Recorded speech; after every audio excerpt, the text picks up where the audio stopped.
Please rise.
In the name of the Father, and of the Son, and of the Holy Spirit, Amen. the Lord be with you. And with your spirit. We are now on the Wednesday of the Holy Week,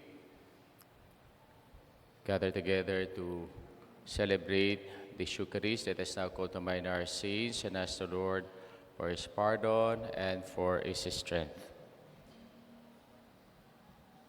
You were sent to heal the contrite of heart. Lord, have mercy. Lord, have You mercy. came to call sinners. Christ, have mercy. Christ, have mercy. You are seated at the right hand of the Father to intercede for us. Lord, have mercy. Lord, have mercy. May Almighty God have mercy on us, forgive us our sins, and bring us to life everlasting. Amen. Let us pray. O God, who willed your Son to submit for our sake to the yoke of the cross, so that you might drive from us the power of the enemy, grant us, your servants, to attain the grace of the resurrection through our Lord Jesus Christ, your Son, who lives and reigns with you in the unity of the Holy Spirit, one God, forever and ever. Amen. Amen.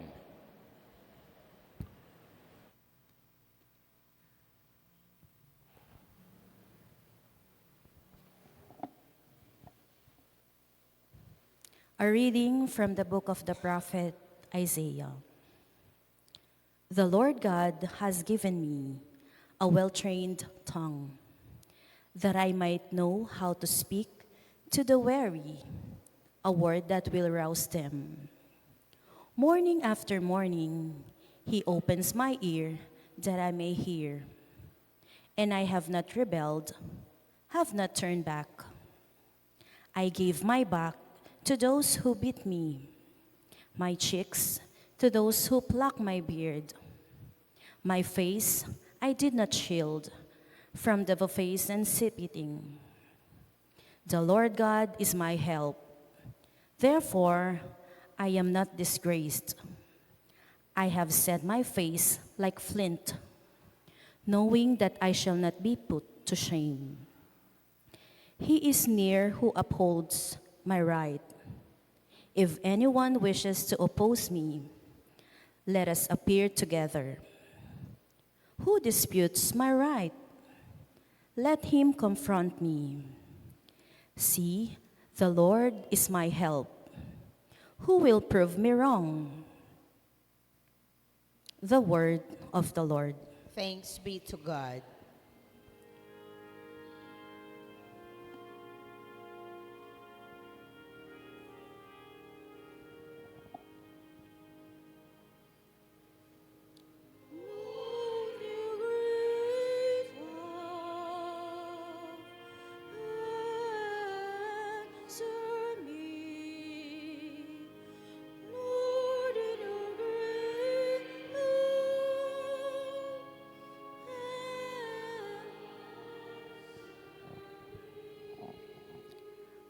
For your sake, I bear insult, and shame covers my face.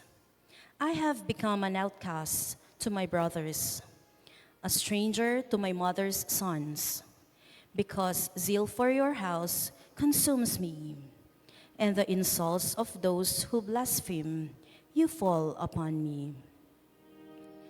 Lord, in your great love, answer me. Lord, in your great love,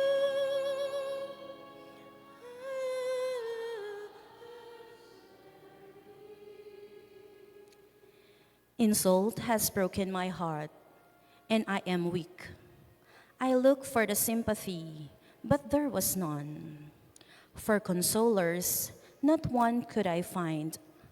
Rather, they put gall in my food, and in my thirst, they gave me a vinegar to drink. Lord, in your great love, answer me. Lord, in your great love,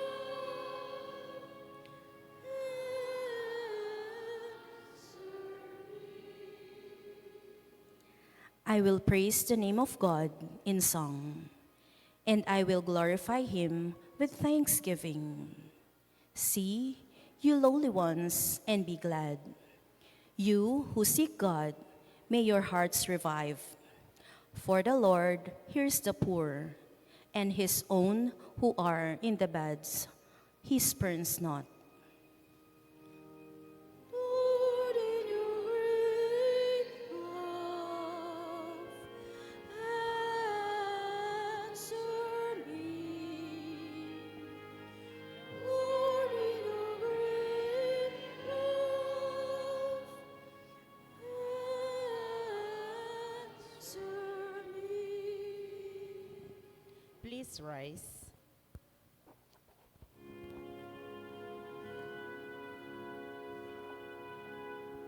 Ingat kapuri ka, Ginoong Jesus, Ginoong Jesus. Ingat kapuri ka,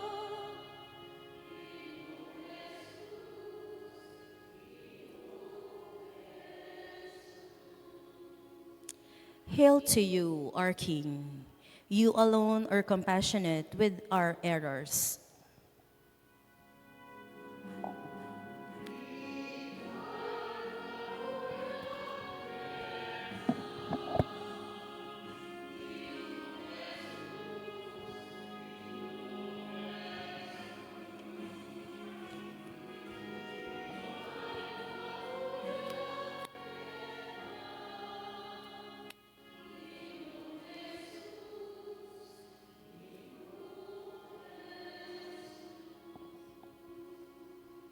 The Lord be with you. And with your spirit. A reading from the Holy Gospel according to Matthew. Glory to you, O Lord. One of the 12, who was called Judas Iscariot, went to the chief priest and said, "What are you willing to give me if I hand him over to you?" They paid him 30 pieces of silver, and from that time on, he looked for an opportunity to hand him over. On the first day of the Feast of Unleavened Bread, the disciples approached Jesus and said, "Where do you want us to prepare for you to eat the Passover?" He said, "Go into the city to a certain man and tell him, 'The teacher says, my appointed time draws near. In your house I shall celebrate the Passover with my disciples.'" The disciples then did as Jesus had ordered and prepared the Passover. When it was evening, he reclined at table with the 12. And while they were eating, he said, "Amen, I say to you, one of you will betray me." Deeply distressed at this, they began to say to him one after another, "Surely it is not I, Lord." He said in reply, "He who has dipped his hands into the dish with me is the one who will betray me. The Son of Man indeed goes as it is written of him, but woe to that man by whom the Son of Man is betrayed. It will be better for that man if had never been born." And Judas, his betrayer, said in reply, "Surely it is not I, Rabbi." He answered, "You have said so." The gospel of our salvation. Praise to you, Lord Jesus Christ. So good evening po sa inyong lahat. This is the last day of our reflection on our open retreat. Kaya sabi ko sa inyo kahapon o nung first day pa, pag sinabi nating open retreat, nagre-retreat tayo, wala tayo sa enclosure, umuwi tayo sa ating mga bahay, pero we continue to reflect on the topic that we are discussing dito po sa ating simbahan. At ano kasi yung topic na pinag-uusapan natin for this year retreat? Ano kasi? The Radix of St. Francis of Assisi as we celebrate this year the centenary of the death of the saint, and Pope Leo XIV proclaimed this year as the special year for St. Francis of Assisi.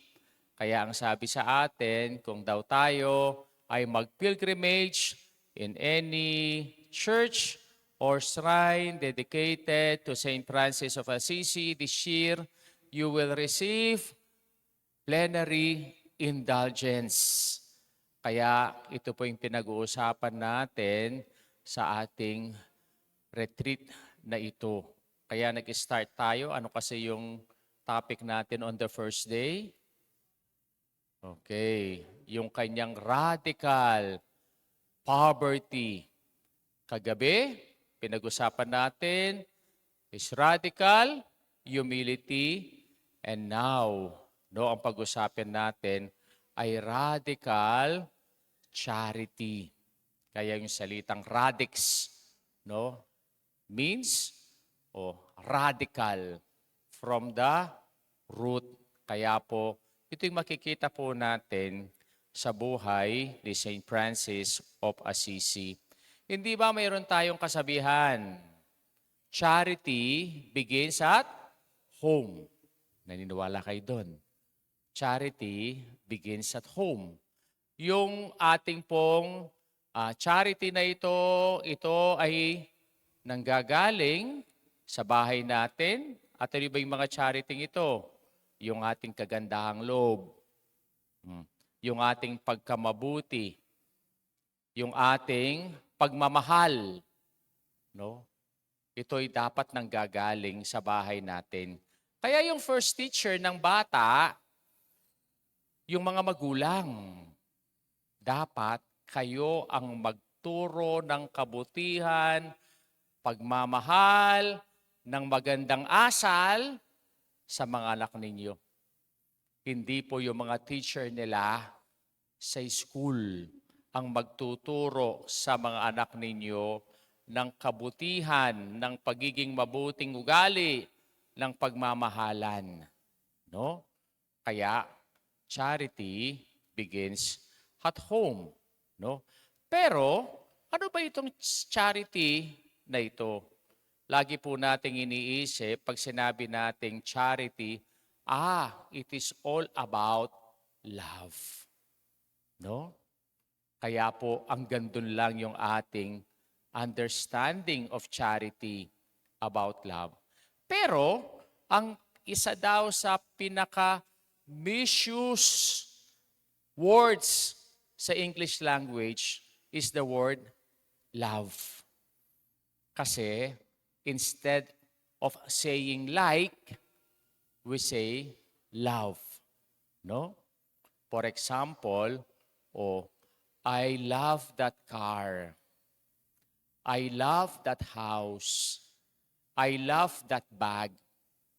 I love that dress. No?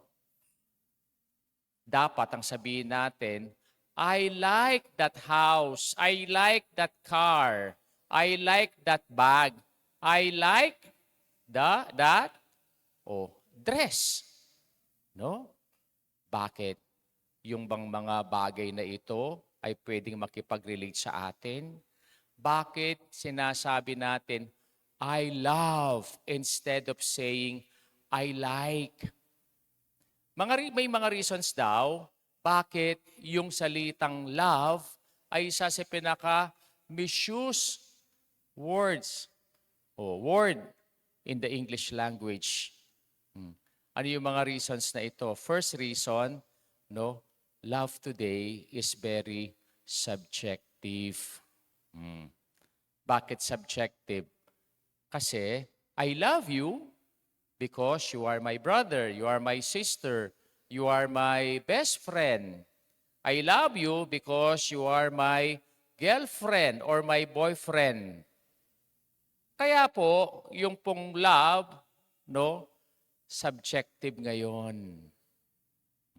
Second reason daw, ang love ngayon ay conditional. The IF love. Yung bang, I love you if you love me. I love you if you give what I want. I love you if. Kaya, yung pagmamahal na yon ay parating mayroong kapalit.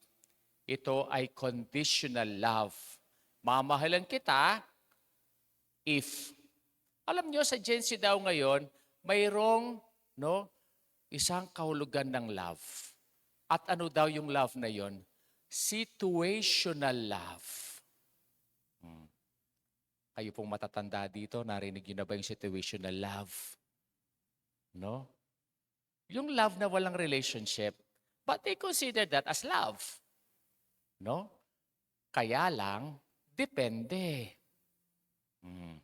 Bakit depende yung situational love na yon? Mamahalin kita kung kailan ko gustong mahalin kita. No? Mamahalin kita kasi nagagamit kita.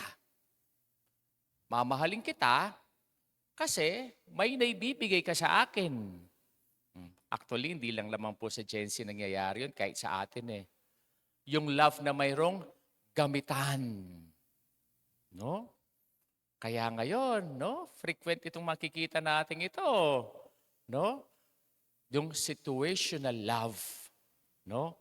No relationship, but considered also as love kasi mayroon akong nakukuha sa iyo. No? Kaya ito yung salitang love na to, no? Ito yung misuse. The most misuse love. Misuse word, no? In the English language. But actually, when you say charity, it is all about selfless love. No? Kaya sabi ng Google, selfless love, a love that seeks the good of others without expecting in return. Pwede ba yon? Especially ngayon, functional yung mga tao.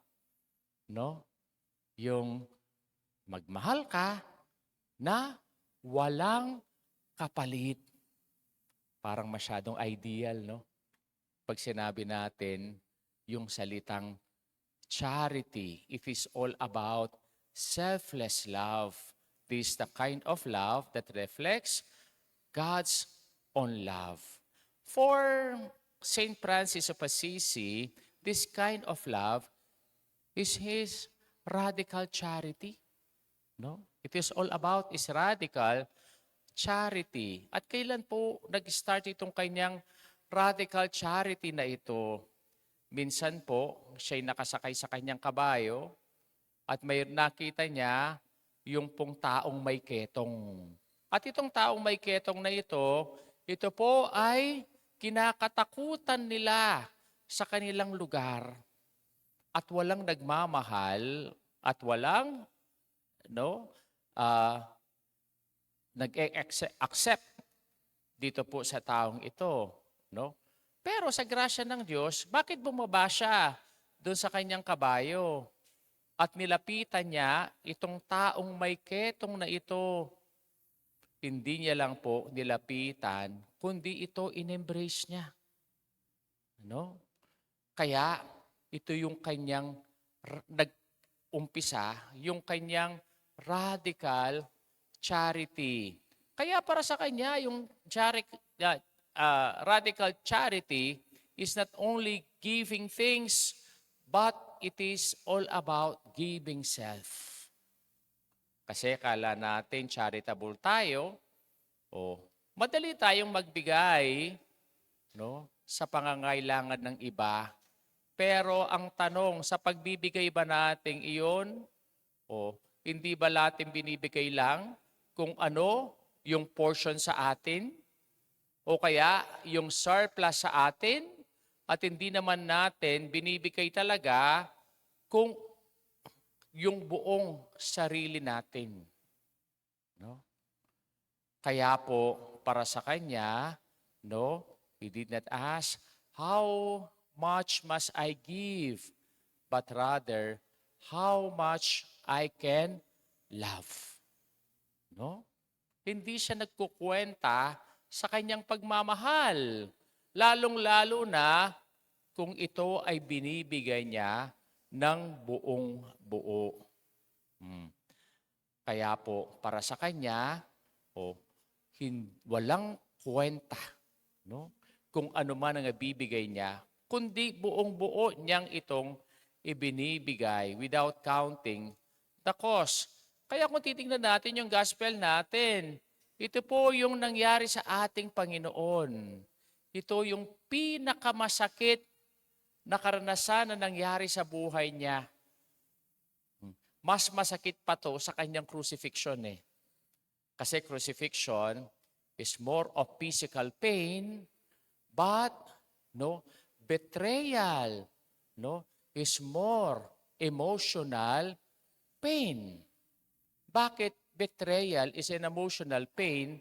Kasi tatanungin mo sarili mo, bakit itong taong ito, wala naman akong ginawang masama sa kanya?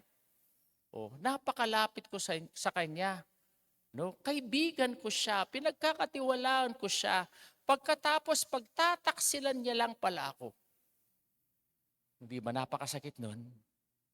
No? Kahit kayo pong may asawa dito, no? Araw-araw mo siyang pinagluluto, pinaglalaba, sinusuyo. Pagkatapos pala mayroon siyang iba. Ang sakit nun, di ba? Buti pang binugbog ka na niya. No? Alam mo, binubugbog ka niya. Pero kasama mo siya. Kasama mo sa bahay, kasama mo kumakain, nagkukwentuhan kayo. Pero sa likod nun, tinatraidor ka pala niya. Diba? Mas masakit yun eh. Kaya kung titignan natin, itong tagpo ngayon, actually, tawag natin sa Wednesday dito, the Spy Wednesday. Bakit Spy Wednesday? Kasi sa araw na ito, nakipagkita na si Judas sa mga chief priest sa temple at nakipagkasundo siya na ibebenta niya ang kanyang master for 30 pieces of silver. Walang kamuwang-muwang ang ating Panginoon. Pero kahit pinagtaksilan siya ni Judas, kahit binetray siya ni Judas, no? Pero hindi niya pinahiya si Judas, no? Sa Last Supper, kasama pa rin siya. Umupo pa rin siya doon sa lamesa at kasama siyang kumakain. ng isang taong magtataksil sa kanya. Hindi sinabi ng Panginoon sa kanya, "Hoy Judas, umalis ka na dito. Pagtataksilin mo rin ako." But actually, ano ginawa ni Jesus sa kanya? Nung kumakain sila, a piece of morsel, a piece of tinapay na kinakain ng ating Panginoon, o ibinigay niya pa sa kanya. At ano yung symbol nun? No? Walang remorse ang ating Panginoon sa kanya. At gusto niya siyang magbago. Mayroong pang time para magbago siya. Pero dahil sa ugyok ng demonyo, mas nakinig siya sa demonyo kesa sa Diyos. No? Kaya napakasakit para sa ating Panginoon yun. Binigyan ka na nga ng pagkakataon, pero hindi mo kinuha yung pagkakataon, pinagpatuloy mo pa yung masamang balak mo. No? Kaya, sa tagpong ito, we could say that this is the radical mercy of Christ upon Judas. This is also the radical charity of Saint Francis. Kaya charity is not only for those who are good to us, but charity is tested in how we love those who hurt us. No? Yung bang ating pagmamahal, hindi lang sa mga taong nagmamahal sa atin, kundi yung pagmamahal ay yung pagmamahal na pinapakita natin kahit sa hindi nagmamahal sa atin. Kaya ba natin yon? No? That is radical charity. Kaya po si Pope Francis, meron siyang ginawang encyclical Ang tawag dun sa encyclical, Amoris Laetitia. O Amoris Laetitia. Anong ibig sabihin ng Amoris Laetitia? The joy of love. No? Kayo ba, pag nagmamahal kayo, masaya kayo? Natutuwa ba kayo? No? Kaya ang sabi niya, sa pamilya daw, hindi natin maalis na minsan mayroong mga betrayals din. No? Minsan yung taong malapit sa iyo, pagtataksilan ka niya. No? Kapatid mo, o kaibigan mo, perhaps asawa mo, Pero ang sabi niya, hindi lang charity begins at home, but mercy and forgiveness begin at home. Yung pagpapatawad, ito ay nag-uumpisa sa mga tahanan natin. Kasi hindi natin maalis itong sakit, pagpapagtaksil, o kaya yung pagkasugat, ito ay nanggagaling hindi lang sa ibang tao, kundi ito'y nanggagaling mismo sa mga taong malapit sa atin. Itong mga taong ito na kasama mo sa bahay, kasama mo siyang kumakain, kasama mo siyang nangangarap, kasama mo siyang nagmamahal, pero the same person na siya ang susugat sa atin. Kaya, charity begins at home, and also forgiveness and mercy begins at home. Ito yung radical charity of Saint Francis. A charity that forgives, a charity that shows mercy, a charity that remains faithful even in pain. Kaya kung titingnan natin yung content nung kanyang prayer. So for 3 days, pinag-uusapan natin itong prayer of peace of Saint Francis. Lord, make me an instrument of your peace. Where there is hatred, love. Where there is injury, pardon. When there is doubt, faith. When there is despair, hope. Where there is darkness, light. Where there is sadness, joy. O Divine Master, grant I may not so much seek to be consoled as to console, to be understood as to understand, to be loved as to love. For it is in giving that we receive, it is in pardoning that we are pardoned, and it is in dying that we are born to eternal life. What a beautiful prayer. No? Hindi lang po ito the prayer of peace, but also the prayer of charity, the prayer of mercy, forgiveness, and compassion. Kaya ito din ang turo ng ating Panginoon eh. Di ba? On the Gospel of St. Matthew, on the account of love your enemies, ano bang sinabi niya sa atin? Oh, love your enemies, do good to those who hate you, bless those who curse you, pray for those who mistreat you. Kayo ba, pinagdarasal ninyo yung mga kaaway ninyo? Ako, pinagdarasal ko. Sana masagasaan sila ng tricycle. Magpakatotoo na nga tayo. O kaya, no, ginagawan ba nyo ng mabuti? No? Yung gumagawa ng masama sa iyo. Araw-araw kanyang chinichismis. Gagawan mo ba siya ng mabuti? And then, no? Oh, do good to those who mistreat you. Napaka-heroic, no? Napaka-ideal ng love of your enemies na yon. Hindi lang yon ang pinapagawa ng ating Panginoon. No? If someone strikes you on one cheek, turn to him the other also. If someone takes your cloak, do not withhold your tunic as well. Give to everyone who asks you, and if anyone takes what is yours, do not demand it back. Do to others as you would have them to do to you. No? Ano kasi tawag natin doon? Doon sa last part, nitong gospel na ito.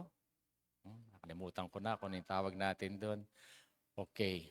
So, ang hirap, di ba?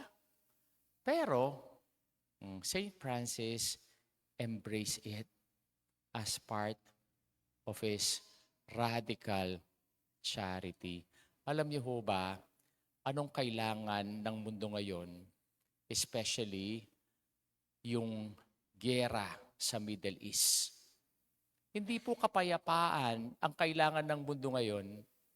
Alam niyo ho ba kung anong kailangan ng mundo ngayon? Charity. No? Charity. Where through charity, there is respect. Where there is charity, there is mercy. Where there is charity, there is path of peace. Peace is not just the absence of war. Peace is the presence of charity. No? Kaya po, ito yung radical charity of St. Francis of Assisi. The radix of St. Francis of Assisi. Maraming salamat po for 3 days. Sino ba yung nagsisimba ng 3 araw? Pakitaas ang kamay. Okay, palakpakan po natin sila. No? Sana kahit itong mga simpleng reflection lang ito, nalalaman po natin ano yung turo sa atin ng simbahan. No? Maraming mga tao, maraming Katoliko, hindi nila alam na mayroon tayong special year for St. Francis as we celebrate his 8th centenary of his death anniversary. No? Kaya napakaganda po na si St. Francis, hindi lang po siya isang santo na tinitingala, kundi po siya isang santo na dapat natin tularan. At paano natin siya tularan? His radical, oh, radical poverty, His radical humility, His radical charity, the radix of St. Francis of Assisi.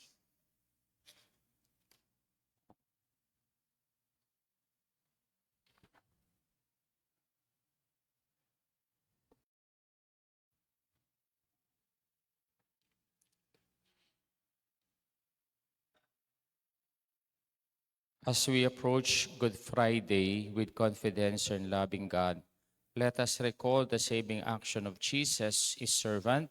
For each petition we pray, Lord, hear our prayer. Lord, hear our prayers.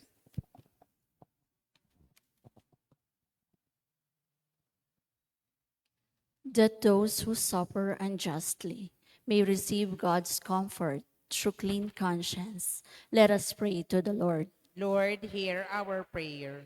That our own sufferings may strengthen our faith in the Lord. Let us pray to the Lord. Lord, hear our prayer. That those among us who are putting off making their confession because of pride, fear, or laziness may come to the realization of the need for God's forgiveness. Let us pray to the Lord. Lord, hear Lord, our hear prayer. our prayer. That the sick and all those who suffer may experience the healing presence of Christ. Let us pray to the Lord. Lord, Hear hear our prayer. That those who have died may share in Christ's resurrection. Let us pray to the Lord. Lord, hear our Lord, hear prayer. our prayer. For the Thanksgiving of San Antonio de Padua Chapel Community, Couples for Christ, Choir MDC, Ray Sarchona Yumol, Limpa Agap.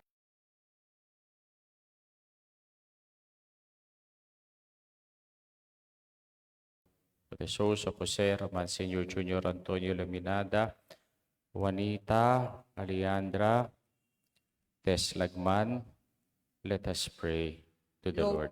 Lord, hear our prayer. Continue to pray for peace in the world, especially peace in the Middle East. Let us pray to the Lord. Lord, hear our prayer. We now pray for our personal intention.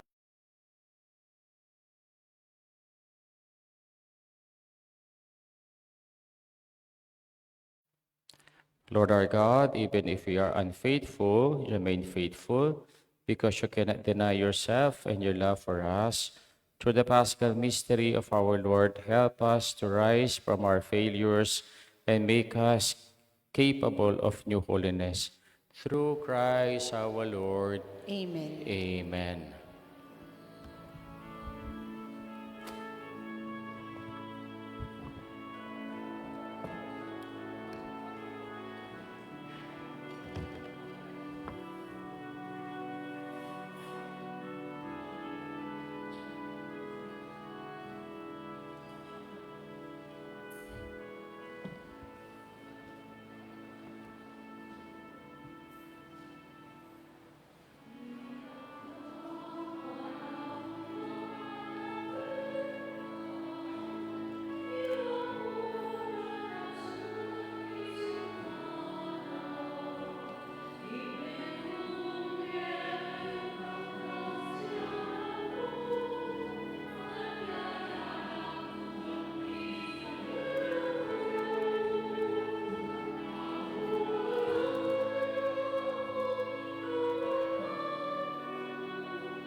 Blessed are you, Lord, God of all creation. To your goodness we have this bread to offer. Workshopmaness and meat will become for us our spiritual bread. Blessed be God forever.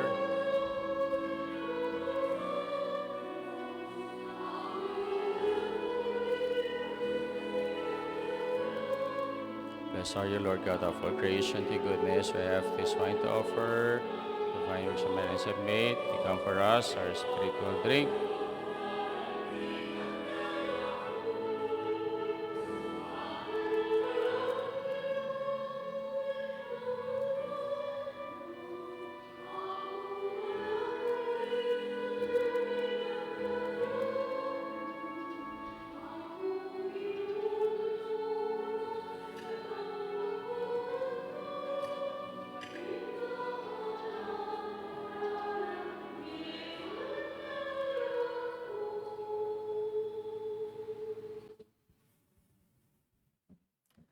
Pray, my brothers and sisters, that my sacrifice and yours may be acceptable to God, the Almighty Father. May the Lord Accept accept this the sacrifice sacrifice at your hands for the praise and glory of His name, for our good and for the good of His Holy Church. Receive, O Lord, we pray, the offerings made here, and graciously grant that celebrating your Son's passion in mystery, we may experience the grace of its effects. Through Christ our Lord. Amen. The Lord be with you. And with your spirit, Lift up your hearts. we lift them up Let to the us give thanks to the Lord our God. It is right and It's just. surely right and just, our duty and our salvation, always and everywhere, to give you thanks, Lord, Holy Father, Almighty and eternal God, through Christ our Lord.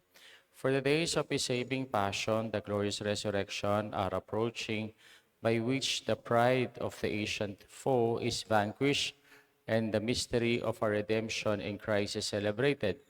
Through Him, the host of angels adores your majesty and rejoices in your presence forever. As the voices we pray, and join with theirs in one chorus of exultant praise as we acclaim.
You are indeed holy, O Lord, the fount of all holiness. Make holy, therefore, these gifts, we pray, by sending down your Spirit upon them like the dewfall, so that they may become for us the body and blood of our Lord Jesus Christ. At the time He was betrayed and entered willingly into His passion, He took bread, giving thanks, broke it, gave it to His disciples, saying, "Take this, all of you, and eat of it, for this is my body, which will be given up for you."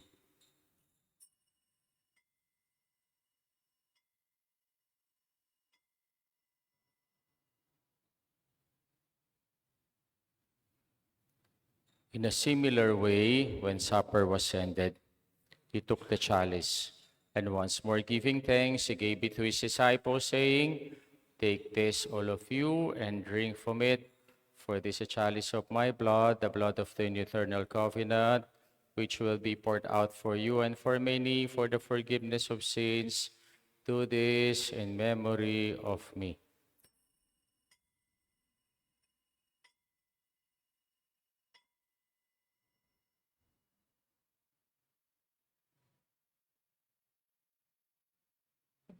The mystery of faith.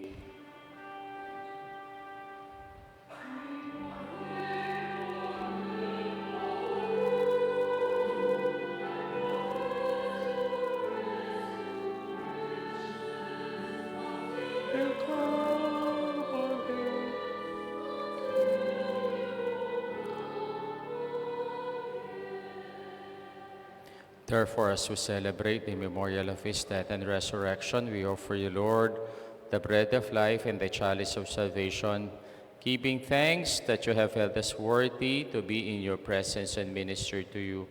Humbly we pray that partaking of the body and blood of Christ, we may be gathered into one by the Holy Spirit. Remember, Lord, your church spread throughout the world and bring her to the fullness of charity. Together with Leo, our Pope, Florentino, our Bishop, and all the clergy, remember our brothers and sisters who have fallen asleep in the hope of the resurrection, and all who have died in your mercy, welcome them into the light of your face. Have mercy on us all, we pray, that with the Blessed Virgin Mary, Mother of God, with Saint Joseph, our spouse, with the blessed apostles, and all the saints who have pleased you throughout the ages, we may merit to be co-heirs to eternal life, and may praise and glorify you through your Son, Jesus Christ. Through him, with him, and in him, O God, Almighty Father, in the unity of the Holy Spirit, all glory and honor is yours forever and ever.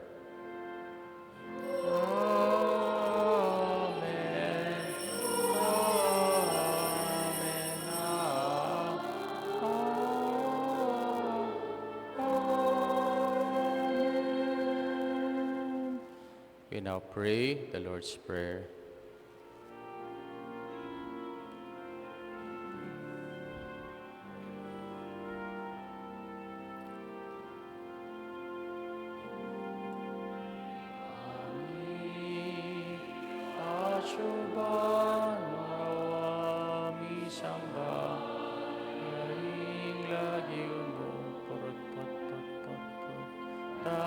Tatanging kayarian mo, amin tuwa, ilog mo ketiso, lipantibanwa, ipamin tuwa, kikakanan mi king Aldo, Ibiemu que kami kinatawin, amponi patawad mo ke kami, ding salami peka, hantining pamamatawad mi, karing mi kasala ke kami, ang mo ke pan sa ulking tukso,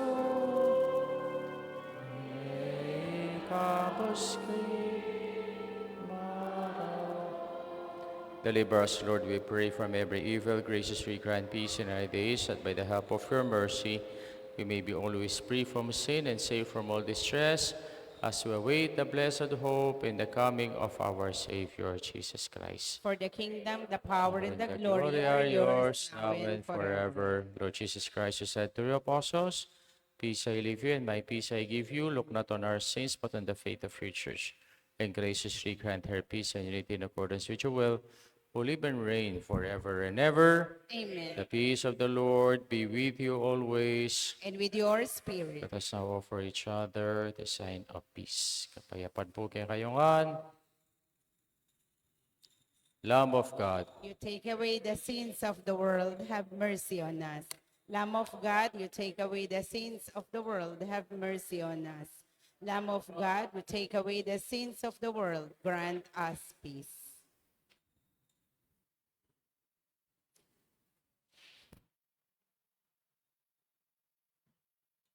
behold the Lamb of God. Behold him who takes away the sins of the world. Blessed are those who go to the supper of the Lamb. Lord, I am not worthy that you should enter under my roof, but only say the word, and my soul shall be healed. May the body and blood of our Lord Jesus Christ keep us safe for eternal life. Amen.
Please rise. Let us pray. Endow us, Almighty God, with the firm conviction that through your Son's death in time, to which the revered mystery bear witness, we may be assured of perpetual life through Christ our Lord. Amen. Takal po salamat karen pong tao Margot, king San Antonio de Padua Chapel Community, king karela pong panimuna, kaniting kikatamo pong katlong bengi, ning kikatamong Open Retreat, ning kikatang EMDC Choir, ano pa kasi, Couples for Christ, na nag-offer po ngayon being 80. The Lord be with you. And with your spirit. Bow down for the blessing. Grant your faithful, O Lord, we pray, to partake unceasingly of the Paschal mysteries and to await with longing the gifts to come, that persevering in the sacraments of their rebirth, they may be led by Lenten works to renew of life through Christ our Lord. Amen. And may the blessing of Almighty God, the Father, the Son, and the Holy Spirit come Amen. down on you and remain with you forever. Amen. Our Mass been offered, let us go in peace and to love and to serve the Lord. Thanks be to to God. Oh, good evening po. Bukas po, ang kakatamong misa, naning Taulingapunan, 5 p.m. Ne po, kalingwan, misa, ning Taulingapunan, alas 5 ne po, linggat pa na. Mikiti kita mo po bukas, pasibayo.